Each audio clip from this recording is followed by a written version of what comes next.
Hello and welcome po ulit mga kaibigan sa ating programang Usual na The Truth.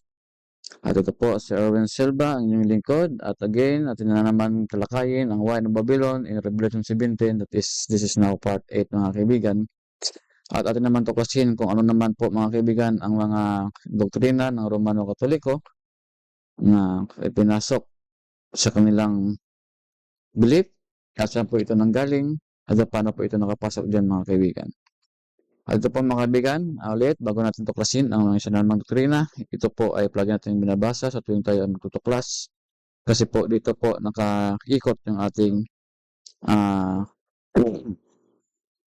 ating pag-aaral. Ito po sa Revelation 17 verse 2, In whom the kings of the earth have committed fornication, and the inhabitants of the earth have made drunk with the wine of her fornication.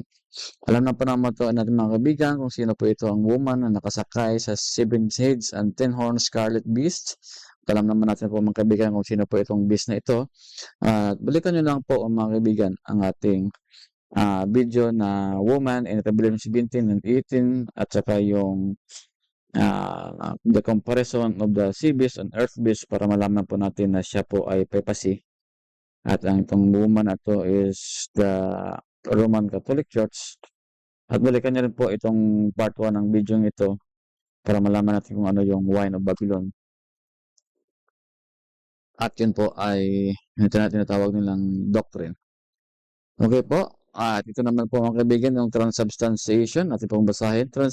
Transubstantiation is the Christian theology concept primarily associated with the Catholic Church, asserted that during Eucharist, the entire substance of the bread and wine changed into the substance of the body and blood of Christ. The physical characteristics, accident of the bread and wine such as taste, appearance remain unaltered. So, ibig pa sabihin mga kaibigan, yung transubstantiation po, yun po ang binibigay o pinipray ng pare mga kaibigan bago ibigay yung bread. Actually, bread lang yung kanilang ibinibigay, wala naman silang pinapainom na wine. Diyan pa lang po mga kaibigan, makikita na po natin na hindi po ito yung Last Supper na inobserve ni Christ before He was crucified. Kasi po, doon pa lang po sa Last Supper, ang binibigay po ni Christ is bread and wine. Bakit during Mass po, bread lang ang binibigay, walang wine? Diyan pa lang makikita natin mga kaibigan, hindi na talaga nila sinusunod yung ginagawa ni Christ. Pare lang po yung umiinom at hindi po, wala pong binibigay sa mga members. Bakit ganun? Kasi nung time ng Last Supper, kasi binigay ni Christ yung wine sa mga apostles. Bakit sila sa Roman Catholic Church hindi? So, yan po ating alamin mga kaibigan kung saan nanggaling to at paano nakapasok sa Roman Catholic Church po ito. Ito po mga kaibigan, meron kasing pare na si Gatgano, napakasinungaling klaseng pare. At gumagawa lang ng istorya para lang mga kaibigan makaspread ng lies, teaching to the members of the Roman Catholic Church. Ito po, yung sinasabi niya. John chapter 6, verse 66. Nakita niyo mga kaibigan, sabi niya, 666 daw. Kasi po, itong story sa John 6, kasi mga kaibigan, ito po yung story na kinikwento ni Kristo na siya ang bread of life. Now, that came from heaven. At ito po yung sabi niya, from the time many of his disciples went back and walked no more with him. Sabi niya daw, marami po kasing tumalikod ng mga disciple ni Christ kasi po yung sinabi ni Christ na hindi po dapat niyo pong kainin yung aking flesh.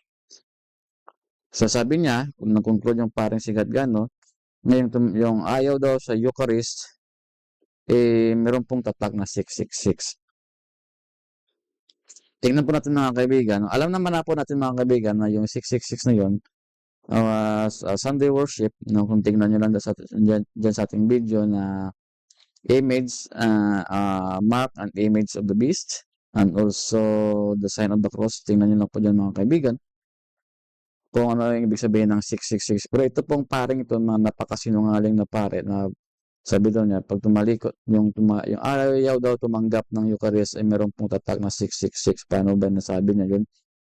Hindi naman po sa noo nakalagay yung yung bread, ilalagay nila sa noo. Kasi sa Revelation 13 po mga kaibigan, sa noo at saka sa kamay. Hindi po sa bibig o sa dila. Pagkasinungaling talaga ng paring to. Tingnan natin mamaya mga kaibigan. Balikan natin tong verse na to. Kung sino talaga yung tinutukoy dito may 666. So mga kaibigan, before, after po na Christ na nagbigay ng bread and wine, meron pong si Christ na ginawa, and John 13 verse 4 to 5. He riseth from supper and laid aside his garments and took a towel and girded himself. After that, he poured water into a basin and began to wash the disciples' feet, to wipe them with a towel within he was girded. So, ibig po sabihin mga kaibigan, no, during, kasi Santa Sinas yung tawag namin dito eh. During Santa Sinas po mga kaibigan, dapat po you have to wash each other's feet. That is, tinatawag natin mga kaibigan na showing yourself that you humble yourself to your brothers and sisters. Pero mga kaibigan, ano po ba ang sabi ng Roman Catholic Church dito?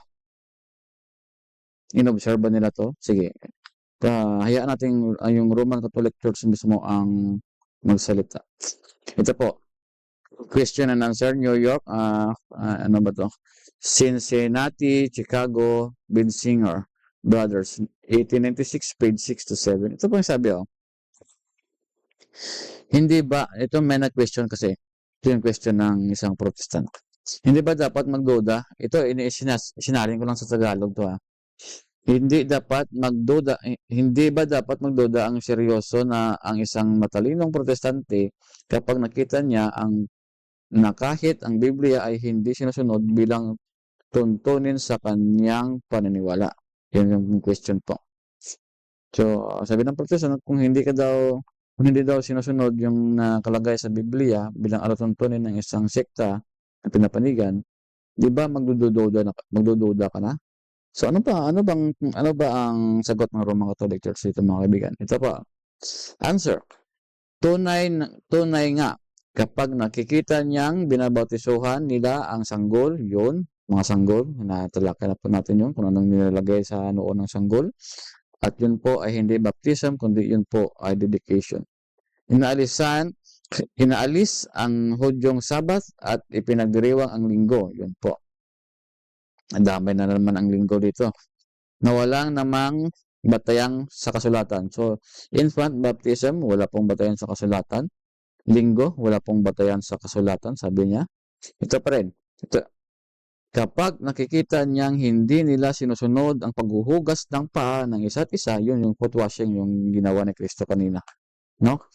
Na nahayagang inuutos at kumakain sila ng dugo at mga hayop na binigti na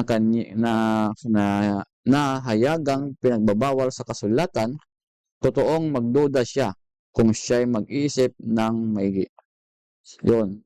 Pag hindi daw sinunod yung pot washing at saka kinakain yung dugo na hindi naman dapat pinapakain, sabi ng kasulatan, magduda ka na. Yan po ay hindi po totoong Christian.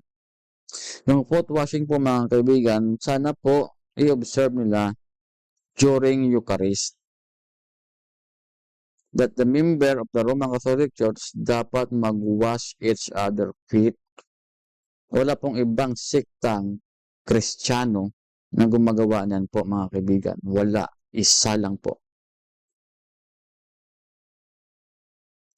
At dito po mga kaibigan, pinapakita na hindi talaga nila sinusunod ang Biblia. So yung Eucharist nila mga kaibigan, hindi po yan biblical kasi wala pong foot washing. Sila din mismo ang sabi, dapat yang sundin kasi nandyan sa Biblia. Pero hindi na sinusunod.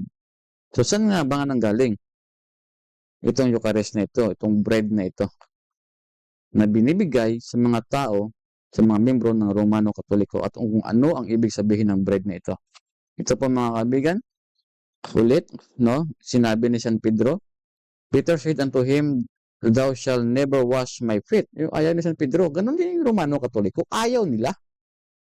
So, totoo nga pala na si San Pedro, yung kanilang unang pope, kasi po, yung masamang ugali ni San Pedro, inadapt ng papacy. Pero yung magandang ugali ni San Pedro, hindi inadapt ng papacy. Yung masamang ugali lang ni San Pedro, yung inadapt nila. Kasi po, San Pedro dininay si Christ. Ganon din ang Roman Catholic Church, dinideny rin nila si Christ, hindi lang nila alam. No? Hindi sila nang puputwashin sabi ni Pedro, ayaw niya. Sabi ng Roman Catholic, ayaw rin nila. So, ibig sabihin, yung masamang ugali lang ni San Pedro, yung kanilang inadapt at hindi yung magandang ugali ni San Pedro. Ito po mga kaibigan, Jesus answered him, If I wash thee not, thou have no part with me. Yun. Hindi nila ino-observe yung foot washing, wala silang part kay Kristo. During that Eucharist, mga kaibigan, na pinagmamalaki nila, yan daw kasi yung bread and wine, body and blood of Jesus. Hindi po yun totoo. Wala silang part kay Christ kasi hindi nila ino-observe ng maigi ang foot washing before sila kumain ng bread ang mag-drink ng wine. Yun po, diyan pa lang po mga kaibigan, makikita na natin na ang Eucharist nila hindi po totoo. So, saan po nanggaling to? Okay, ulitin natin yung mga kaibigan. From that time, many of his disciples went back and walked no more with him. Sila pala yung may 666. Yung pare talaga ito, napakasinungaling.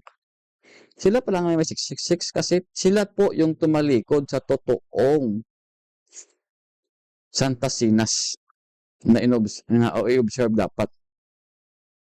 Yung foot washing before mag-take ng bread and wine. Kayo para itong parang gatgano yung may 666. Kayo nga pa rin pala ang totoong tumalikod sa totoong doktrina ng Passover o yung tinatawag nilang Last Supper. Kayo pala yung may 666. Tingnan niyo po mga kaibigan ha, bago po ibigay ng pare yung bread, ano ang ginagawa ng pare mga kaibigan? Nagsa-sign of the cross. Ang sign of the cross mga kaibigan, yun po, na-studyhan na natin na yan po ay 666. Before the priest, di naman po mga kaibigan mag-iinom ng wine, yan po ay nilalagyan niya ng 666. Kita nyo? Sino ba yung may 666? Father Gatgano o pareng Gatgano? Kayo! Sinusubo nyo yung 666 sa mga membro nyo. Ang kapal ng mukha mo magsalita sa ibang tao. Na yung tumatalikod sa Eucharist may 666, kayo din pala. Kayo ang nagpapakain ng 666 sa inyong mga membro. Kasi nilalagyan nyo ng 666. It's the name of Satan in the Greek word Titan. Ito po, saan po nanggaling to? And when the wafer is placed that the silver sun is fronting the round wafer. Yung round wafer po na inaano ng pare, symbol po of sun yun. Sun worship din pala yung Eucharist nyo. 666 nga rin. Kasi yung sun po, na-derive po yan natin, that is equal to 666. Kita nyo na? Kayo pala yung may 666 eh. The roundness is so important an element in the Romish mystery that can be the meaning of it, but just to show to those who have eyes to see that the wafer itself is another symbol of Baal or the sun. 666. The letters, there are letters on the wafer. Makikita rin niyo po rin pa mga kaibigan. Yung letters na yan. Meron kasi ako mga katedral na nakita, mga kumbinto, na meron pong letter inside the circle. And that letter as IHS, meaning, what mean these mystical letters? Ano ba ibig sabihin ng letter niyan? So po, he will read He will read them of course, according to his own well-known system of idolatry. Isis, Horosed. Yun po ang ibig sabihin ng IHS na makikita nyo. Sa pulpit, meron din yan, IHS. You are honoring the trinity of the pagan gods, the Egyptian gods. That is mother, child, and father of the gods in the words of the Egyptian trinity. Yun po. Iba palang God yung pinasusubo nyo sa mga membro nyo. That's the God of the pagan trinity. Symbol of the sun, 666. Grabe. Intimately connected with the sacrifice of the Mass is the subject of transubstantiation. The two Babylons, section 4, chapter 4, section 3, the sacrifice of the Mass. Yun po mga kaibigan, kahit saan ka po pumunta, day of worship, Sunday, 666. If you are worship, before we enter the cathedral, you have to sign 666, sign of the cross. Pati po yung sinusubo sa inyo mga kaibigan, symbol of 666.